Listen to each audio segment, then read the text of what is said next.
Bonjour à tous et bienvenue dans Cult & Click. On est là pour une petite critique rétro avec l'ami Ker. Salut à toi mon cher Ker. Salut à tous. Eh bien l'ami Ker et moi on est là pour vous faire la critique rétro du Hobbit, le premier de la trilogie. À force d'écouter certaines musiques du Seigneur des Anneaux, j'ai eu envie de regarder le Seigneur des Anneaux et je me suis dit non, il faut se regarder le Hobbit pour vraiment pouvoir se faire tout le truc dans l'ordre. Et de là, l'envie de faire la critique rétro de ce premier film est venue. Le Seigneur des Anneaux, c'est une œuvre qui ne nous quittera jamais, en tout cas qui me quitte jamais. Il suffit d'écouter la musique pour avoir envie de revoir ce film et cette saga. Et la question, c'est cette trilogie du Hobbit dont on a pas beaucoup parlé sur la chaîne. Eh bien, qu'est-ce qu'elle vaut? Qu'est-ce qu'elle vaut des années après? Qu'est-ce que d'avoir revu le film, ça nous a fait penser? Et du coup, c'est l'ami Ker qui va commencer. Mon cher Ker, le premier mot qui me vient à la tête quand je te vois, c'est pépouze. Tu es là, tranquille, pépouze, ton petit micro. Tu viens de sortir du visionnage du Hobbit. Et quelle est la valeur de ce film? Valeur qu'on ne mesure pas à la hauteur du Hobbit, évidemment, mais qu'on mesure à la qualité de son histoire et de sa réalisation. Dis-nous ce que tu en penses. Alors déjà, quand on a évoqué le projet de regarder le Hobbit, en effet, on avait dit on va les regarder dans l'ordre chronologique de l'histoire, mais pas de leur sortie. Et en fait, je trouve ça dommage d'avoir commencé par le Hobbit. Alors, je suis très content d'avoir revu le Hobbit, Un voyage inattendu, donc de Peter Jackson, 2012, hein, pour toutes les infos. Mais en fait, c'est un film qu'il faut voir. Et je tiens le même discours d'ailleurs avec Star Wars, le fameux débat prélogie ou pas avant la trilogie originale. En fait, je trouve que c'est dommage de regarder les préquels avant les œuvres, les sagas, les trilogies originales, parce que dans ce Hobbit-là, il y a tellement de clins d'œil au Seigneur des Anneaux, que si vous découvrez le Seigneur des Anneaux avec Bilbo le Hobbit, il y a plein de choses que vous allez louper et c'est dommage. Et mon avis sur le film est beaucoup lié au Seigneur des Anneaux parce que c'est un film qui souffre forcément de la comparaison avec la trilogie précédente, donc toujours de Peter Jackson. Si vous avez vu notre vidéo sur les top trilogies, vous comprendrez qu'on aime énormément Le Seigneur des Anneaux, c'est une trilogie qui est presque sacrée aujourd'hui, sacralisée j'ai envie de dire, et passer derrière pour Peter Jackson c'est incroyablement difficile parce qu'il faut qu'il se réadapte, il faut qu'il se réinvente, et il faut qu'il ne tombe pas dans les pièges qu'il avait laissé entrevoir dans la réalisation du Retour du Roi, et je reviendrai un peu plus tard dessus. Et tout ça, c'est compliqué. Et l'autre élément qui est incroyablement compliqué pour Peter Jackson, c'est qu'en fait, Tolkien, lui, il a fait l'inverse. C'est-à-dire que les gens ont découvert l'univers de la Terre du Milieu avec Bilbo le Hobbit, qui est sorti donc avant Le Seigneur des Anneaux, qui est un livre qui n'a rien à voir avec Le Seigneur des Anneaux, puisque Bilbo est un livre de littérature de jeunesse, qui est d'ailleurs un immense succès en littérature de jeunesse, donc pour les enfants et ados. Et en fait, si on peut schématiser globalement l'œuvre de Tolkien en trois temps, on a l'œuvre pour enfants qui est Bilbo, l'œuvre pour adultes grand public qui est Le Seigneur des Anneaux, et l'œuvre pour puristes adultes qui est Le Silmarillion, pour schématiser vulgairement. Et en fait, là, Peter Jackson, lui, il fait l'inverse. C'est-à-dire qu'il doit adapter un livre, alors qui est pas simple à lire, hein, quand même pour les enfants Bilbo, hein, il faut le reconnaître, mais un livre plus enfantin, à la sauce Seigneur des Anneaux, sans trahir Bilbo le Hobbit, l'œuvre initiale. C'est compliqué. Et je trouve que pour ça, Peter Jackson s'en est, sur le premier film, plutôt bien sorti. Alors on a une espèce de redite de la communauté de l'anneau où on retrouve énormément d'éléments qu'on avait déjà vus et qui faisaient le charme de la communauté de l'anneau, hein, donc les hobbits, on va voir Elrond à Foncombe, puis pouf on est dans une mine, et puis pouf on est embêté par des orques, etc., etc. On retrouve ces éléments-là, les aigles, etc., etc.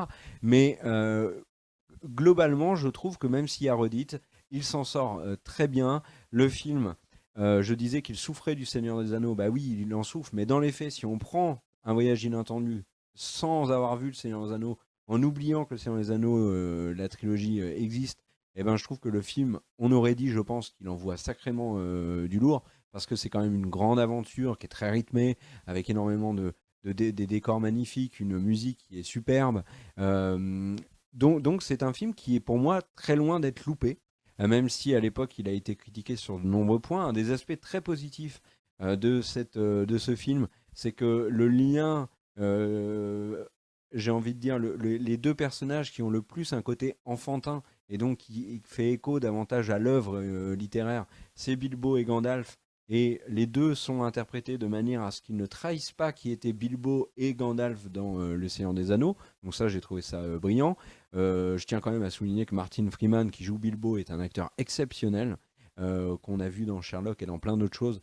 Mais il est toujours très bon. Et là, il est très bon en Bilbo et dans sa quête alors je sais que toi t'adhères moins à la quête de Bilbo, mais moi la construction du mec qui part comme ça de la comté sur un coup de tête, mais dont son foyer le manque, et puis qui s'inscrit petit à petit dans la compagnie des nains, je trouve que c'est très bien amené. Après, il y a d'énormes défauts, et je vais moi inciter sur un défaut qui me gêne beaucoup, beaucoup dans ce film-là, qu'on avait vu un petit peu dans Le Retour du Roi, et qu'on verra ensuite énormément dans les deux films suivants, c'est le côté absolument surréaliste que prennent la tournure de certaines scènes. L'exemple qui est pour moi le plus criant, c'est les mines avec les gobelins. Revoyons cette scène, il n'y a rien qui tient. Ils sont en train de se battre sur des ponts qui ne tiennent pas. Ils ont des coups de bol monumentaux. Ils tombent sur l'arme, le bois qu'il faut pour les faire tomber, l'échelle qu'il faut au bon moment. Ils sont sur des plateformes, ils coupent une corde, ça les fait tomber. Et ensuite, pour terminer avec une chute improbable de plusieurs centaines de mètres et arriver tous tranquillou bilou avec un peu de poussière sur les épaules. Ça, c'est un exemple parmi d'autres. Alors, il y a l'attaque de l'Orc-Pal Azog à la fin, où pareil, ils sont sur les arbres, il n'y a plus rien qui tient, tous les arbres tombent, sauf celui où ils sont dessus. Enfin, c'est surréaliste, et ce côté surréaliste-là me gêne, et c'est quelque chose qu'on avait vu avec Le Retour du Roi, notamment avec les scènes de Legolas, qui à l'époque, rappelons quand même que ça avait gêné beaucoup, et notamment les premières projections du Retour du Roi, il y avait eu, moi dans ma salle, mais je sais que ça s'était passé dans d'autres salles aussi, quand Legolas shoot l'olifant tranquillou et puis que l'olifant tombe au sol et Legolas il a tout ça avait fait rire la salle. Bah là on est pareil et là c'est un vrai problème de la trilogie, c'est que du coup on décroche un peu parce que c'est complètement surréaliste et c'est dommage parce qu'il y a à côté de ça des scènes qui sont très très réussies dans le film et notamment pour moi une scène j'ai pas envie de dire mythique mais dans l'univers du Seigneur des Anneaux c'est une scène mythique, c'est bien évidemment la rencontre Bilbo-Gollum. Donc voilà. Mais pour moi, je maintiens, pour conclure, je pense vraiment que ce film est loin de mériter l'espèce de bashing qui s'est mangé à sa sortie. Oui, c'est pas le Seigneur des Anneaux. C'est très très compliqué de faire le Seigneur des Anneaux. Je pense que Peter Jackson serait incapable de refaire le Seigneur des Anneaux ou refaire aussi bien. Et là, voilà, c'est pas les mêmes techniques aussi qui ont été utilisées. Mais globalement, je trouve que Peter Jackson s'en est bien sorti. T'en penses quoi, toi, de ce Hobbit? Bah, moi, je suis d'accord avec des trucs que tu dis et pas d'accord avec plein d'autres. Donc, parlons-en des bâtons. En fait, moi, je suis sorti du Hobbit. On remet dans le contexte Le Seigneur des Anneaux, on en a pris plein la gueule. Trilogie exceptionnelle. Et puis, voilà, c'était fini. Et il y a l'annonce, après plein de choses, qui laissaient dire que c'était fini, Peter Jackson avait arrêté. Et en fait, d'un seul coup, pouf, une annonce tombe sur le fait qu'ils vont faire le Hobbit, puis assez rapidement que le Hobbit sera adapté en trilogie. Et là, on se dit, mais attends, mais on a eu une trilogie pour faire 3 livres qui étaient énormes, et derrière, on a pour un tome 3 films. Et donc, il y avait un climat de suspicion autour du Hobbit, et on s'était tous plus ou moins dit, bon, bah, on va faire confiance, c'est Peter Jackson. Et au final, l'histoire de Bilbon, elle est moins mature, comme tu l'as dit, vu que c'est littérature pour enfants. Elle est moins mature et elle est moins arquée. On a moins de protagonistes différents. Le Seigneur des Anneaux est assez parfait dans la logique de suivre comme ça les aventures de plusieurs personnages à des endroits différents. C'est vraiment extraordinaire pour une saga. Là, sur Bilbon, on est centralisé sur Bilbon. Bilbon qui est un personnage qui évolue, Mais encore une fois, c'est un livre pour enfants, donc il n'a pas une transformation, on n'est pas dans la psyché de Bilbon. Et donc, définitivement, en fait, par nature, cette adaptation pêchait, parce qu'en plus, ils ne pouvaient pas en permanence réécrire ou apporter des nouveaux personnages. Alors, ils l'ont évidemment fait là, mais ils ne pouvaient pas non plus tout casser, sinon la communauté euh, l'aurait encore plus déchiré. Donc, en gros, le film part avec des vrais handicaps. Et il y a et en revoyant ce film, moi j'avais un mauvais souvenir vraiment de cette trilogie. Et là j'ai revu le 1, puis le 2, puis le 3. Et vraiment en fait le début de ce Hobbit est vraiment sympa. Moi je suis pas d'accord avec Kerr qui disait que il fallait se regarder La Seigneur des Anneaux puis le Hobbit. Moi je trouve que c'est intéressant de le regarder dans cet ordre-là parce qu'on a un peu l'impression que de voir ces différentes scènes sont un peu des scènes qui sont un peu dans une logique qu'on comprendra plus tard. En fait, c'est de prévenir qu'il va se passer des choses et de regarder Le Seigneur des Anneaux avec un éclairage un peu nouveau. Et c'est ce que je recherchais, c'était parce qu'à chaque fois, je regarde Le Seigneur des Anneaux puis Le Hobbit. Là, je voulais faire l'inverse. Et je trouve que vraiment, le Hobbit est sur son début plutôt bien construit. Après, on peut remarquer que ils sortent de la comté à 45 minutes du film, ce qui paraît incroyable. Je faisais la blague à Kerr en off en disant c'est vraiment le studio s'est dit ah bah Peter Jackson il a fait Seigneur des Anneaux donc on lui casse pas les pieds. Mais le début est hyper lent, c'est-à-dire que ok il faudra tout ralentir parce qu'il faut faire 3 films, mais ce début est hyper lent. Mais la rencontre avec Gandalf, l'arrivée des nains dans la comté, le repas des nains, la chanson de Misty Mountains, la BO, enfin vraiment tout est hyper réussi au début. Et puis je trouve que quand ils arrivent à fond de comble, là le film part complètement. À partir du moment où ils en partent, même plus précisément, le film part en cacahuète. Je trouve que il y a vraiment trop ce côté. On aime se regarder le nombril sur le meeting entre Elrond, Saruman, etc. J'ai vraiment la sensation qu'on est dans vraiment un moment qui est fait là pour faire plaisir aux fans, euh, mais qui n'est pas nécessaire.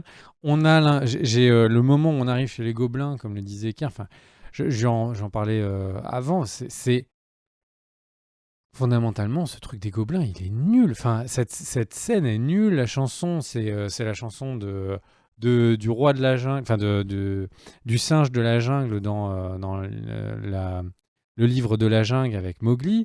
Même la manière dont ils se baladent, la manière dont les gobelins sont utilisés, on a l'impression que c'est les petits singes. On a presque l'impression qu'ils ont repris le rythme de Louis Priman sur le livre de la jungle. C'est complètement. Ça va pas du tout avec le reste. Alors, il y a un côté dans Le Seigneur des Anneaux, dans Le Hobbit, Tolkien aimait bien mettre de la musique. Tom Bombadil, c'est un personnage presque musical dans les livres. Tolkien aime bien ça, mais là, on a l'impression que ça marche pas du tout. Les épées ont des pouvoirs qu'elles n'ont pas les scènes d'avant, les scènes d'après. Alors oui, c'est parce qu'elles sont des épées qui sont envoûtées contre les gobelins, mais elles ne les ont pas sur les scènes d'avant contre les gobelins et sur les scènes d'après contre les gobelins. Il y a des trucs qui marchent plus.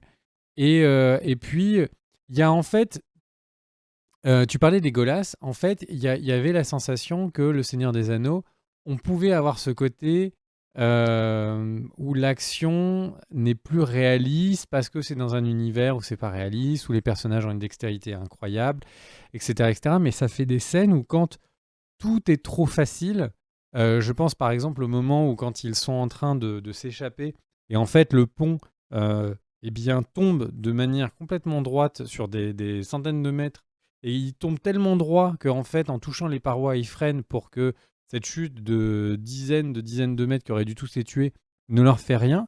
En fait, le problème, c'est que quand tout est trop facile, on ne s'inquiète pas pour les personnages. Comme ils ont retouché à l'histoire, comme ils ont fait 3 films au lieu d'un, bah, on se dit qu'il pourrait y avoir un danger en place. Et là, je trouve que c'est pas le cas. Il y a eu un gros travail artistique qui a été apporté à chaque nain. Beaufour, enfin, tous ont une vraie identité physique, mais par contre, combien de nains vous êtes capable de citer et combien de nains vous avez retenu ou auxquels vous êtes attaché? Moi, j'ai l'impression qu'il y en a 3 et 4 et que les autres sont vraiment là pour faire des corps, alors qu'il avait des personnages à développer. Ils étaient là, les personnages qui auraient pu faire le corps du film. Et vraiment, je trouve ça dommage. Et puis les gobelins s'enchaînent sur le moment où en fait, alors il y a cette bouffée d'air, en fait, cette rencontre entre Bilbon et Gollum, qui est enfin moi je la trouve extrêmement bien réalisée. La musique, la réalisation, on rentre vraiment sur le problème psychologique de Gollum, et je trouve que c'est vraiment extrêmement bien fait. Et par contre, du moment où Bilbon l'enjambe et part de l'autre côté de la colline, enfin, il sort, en fait, là, d'un seul coup, je trouve que c'est vraiment le combat où ils sont perchés dans les arbres, je trouve nul. On vient, donc il y a les aigles, bon, qui est toujours une facilité scénaristique qu'on a reproché à Tolkien, mais là, il y a cette scène met en exergue un problème, qui est que sur Le Seigneur des Anneaux, ils ont fait pas mal de trucages par des maquettes, de trucages avec des personnages qui étaient avec du maquillage, des prothèses, etc. Et là, la réalisation 3D est nulle par moment. Je trouve que Azog, un coup est réussi, un coup ne l'est pas. Et pour avoir revu le film cette fois-ci en Blu-ray 4K, mais il y a vraiment des moments où on voit ce qui est réel et ce qui l'est pas de manière extrêmement choquante. Il y a, comme le film est un film qui a marché, mais qui n'est pas le carton intersidéral et qu'il est extrêmement dur à reprendre, je suis vraiment, vraiment curieux de savoir comment est-ce qu'ils vont se démerder pour nous le revendre en 8K, etc. Parce que là, le film est vraiment... Enfin, on voit de manière extrêmement violente les défauts de fabrication, et c'est le cas sur le 1, le 2, le 3, mais particulièrement sur la fin du 1. Je pense que c'est un film qui va extrêmement mal vieillir, là où Le Seigneur des Anneaux risque de garder une certaine patte. Donc un film qui en fait annonce un déclin. Voilà, il y a quelque chose de bien sur le début, et puis petit à petit un déclin, et qui fait que cette fin, spectateur qui est habitué à des fins spectaculaires du Seigneur des Anneaux, bah là, cette fin, elle est décevante, et du coup, je comprends pourquoi est-ce qu'à l'époque, on sort des salles de cinéma en se disant, mais c'est le Seigneur des Anneaux en moins bien, quoi. Et, euh, Oui, mais et, et... Oui, tu veux réagir, pardon. ben, oui, mais tu dis en ayant vu Le Seigneur des Anneaux. Mais imaginons que tu n'aies pas vu Le Seigneur des Anneaux. Moi, je trouve que Le Hobbit est quand même un sacré film. Oui, oui, mais ça, Il c'est a les entièrement défauts vrai. que tu as cités, mais comparé, si Le Seigneur des Anneaux n'avait pas existé et qu'on bouffait que du Transformers, du Fast and Furious, etc., je pense que Le Hobbit serait arrivé et aurait dit je les pose là. Essayez de faire mieux que moi. Et je pense vraiment que... C'est pour ça que je disais que Le Seigneur des Anneaux dessert énormément Le Hobbit. Oui, alors après, si on compare le film en le retirant de sa saga, comme tu le dis, c'est un extrêmement bon blockbuster. Ça n'empêche pas les problèmes de rythme, ça n'empêche pas tout ce que j'ai dit sur la fin. Mais oui, s'il y avait là tout de suite maintenant d'autres films qui arrivaient de cette trempe dans un univers fantasy, etc., je serais hyper content d'aller les voir. Mais ça n'en ferait pas des films qui sont la légende du cinéma. Pour moi, le scénario, c'est ce qui se fait de mieux au cinéma. C'est les musiques les plus épiques, les situations les plus épiques, les personnages plus grands que nature, une super réalisation. Enfin, Le Seigneur des Anneaux a tout. Et du coup, par contre, des films un peu épiques mais un peu beaufs, on en a énormément. Il y a plein de films dont on se souvient plus, comme par exemple le film, alors je me souviens plus de son nom, qui est sur Camelot avec où le roi Arthur en fait est un centurion. Putain, comment il s'appelle avec Centurion, non? Non, non, non, C'est- non. Et en fait, il y a plein, plein, plein, plein de films épiques avec Owen. Ah, le roi Arthur. Oui, le roi Arthur, merci. Et en fait, des films épiques comme ça, un peu moyens, il y en a plein, mais on les oublie.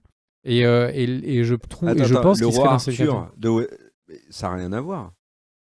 Le Hobbit en voit beaucoup, beaucoup plus, a beaucoup Es-tu plus sûr? d'ambition et Ah, beaucoup plus spectaculaire que le roi Arthur. alors, Ça n'a rien à voir pour moi. je suis pas sûr d'être d'accord avec toi. En fait, il y a plus d'ambition, c'est sûr, mais est-ce que le Roi Arthur, qui est un film banal, mais qui est un film de KPDP, qui se veut un peu ambitieux, moi j'ai la sensation que le Hobbit, on commence à être. Alors, si je le compare à la saga La Momie, je suis méchant, mais on commence à être dans cette catégorie de blockbuster qui est plus facile, avec des trucs loupés, des trucs réussis. Le fait que, en fait, l'ambition, c'est d'avoir des grandes armées, mais on n'est pas sur du génialissime, en fait. On n'est pas sur quelque chose qui est en dehors de la tier list. Tu vois, c'est d'un seul coup, Le Seigneur des Anneaux, c'est au-dessus du cinéma. Enfin, pour moi, évidemment. Mais du coup, c'est vraiment un film qui est juste bien. Aucun acteur est exceptionnel, sauf Gandalf, en fait, qui reste toujours le personnage de Gandalf. Bilbon est très réussi, mais il n'a pas la place je trouve, pour se développer au mieux, parce que tout ce dont on a parlé avant. Et les nains, qui sont du coup le personnage d'après, est oubliable. Et du coup, toi, Kerr, qu'est-ce que tu en penses de tout ça? Parce que tu étais plus positif que moi, et je ne veux pas que les gens entendent que je pense que ce film est nul. C'est pas le cas, c'est juste que ce film, comme tu le dis, c'est un film que je considérais comme moyen plus. Non, pardon. C'est un film qui est bon moins, mais comme il est dans la saga Le Seigneur des Anneaux, forcément, quand tu es à côté de joyaux qui brillent de mille feux, c'est pas facile quand tu as un film bon moins de t'en tirer. Toi, qu'est-ce que t'en penses, Car? Alors, moi, juste un point sur Saruman, où tu dis que la présence de Saruman à Elrond, Galadriel, c'est pour le fan service. C'est indéniable, mais ça a aussi sa grande utilité. Je trouve que Peter Jackson, pour le coup, les a amenés de manière assez intelligente, puisque on voit bien dès cette scène-là que Saruman freine autant que possible les Galadriel et Elrond et Gandalf sur le fait qu'il y a une menace avec le nécromancien, ce qui sera confirmé bien évidemment plus tard Alors, dans le reste de la saga. du coup, moi, je trouvais la scène avec Saruman assez longuette. D'ailleurs, mon petit Kerr, moi, je pense que Saruman, à ce moment-là, n'est pas de connivence avec l'œil unique, mais c'est une scène qui est faite pour faire écho au Silmarillion et pour rappeler que Saruman et Gandalf avaient une petite risque, parce que Saruman veut toujours rappeler qu'il est le blanc et qu'il est le chef des magiciens. Maintenant, globalement, je trouve que le film original a un manque de rythme, qu'il est trop long, d'au moins une vingtaine, trentaine de minutes, et que du coup, la version longue l'aide à un manque de rythme qui est d'autant plus fort que ça. Et fondamentalement, c'est un vrai plaisir d'avoir ce caviar de l'univers du Seigneur des Anneaux, mais c'est vraiment dommage parce que il est gâché par la manière dont il est servi, quoi, cet univers. Eh bien, en tout cas, voilà, donc c'est la conclusion du premier Hobbit. En tout cas, un film dont j'avais vraiment un souvenir plutôt mauvais, et je peux pas cacher que ça a été un plaisir de le revoir et de le revoir pour ces vidéos-là. Si vous ne les avez pas revus, je vous conseille de les revoir. Vous aurez vraiment enfin, ça permet de le redécouvrir sous un nouveau prisme que les attentes qu'on avait à l'époque. Et du coup, c'est pour ça que ça va être aussi agréable de se regarder les deux suivants. Puis après, j'avoue que je vais me revoir Le Seigneur des Anneaux. En tout cas, à très vite. N'hésitez pas à mettre un petit like et à commenter la vidéo. Des bisous. Ciao, ciao. Ciao. Let's go!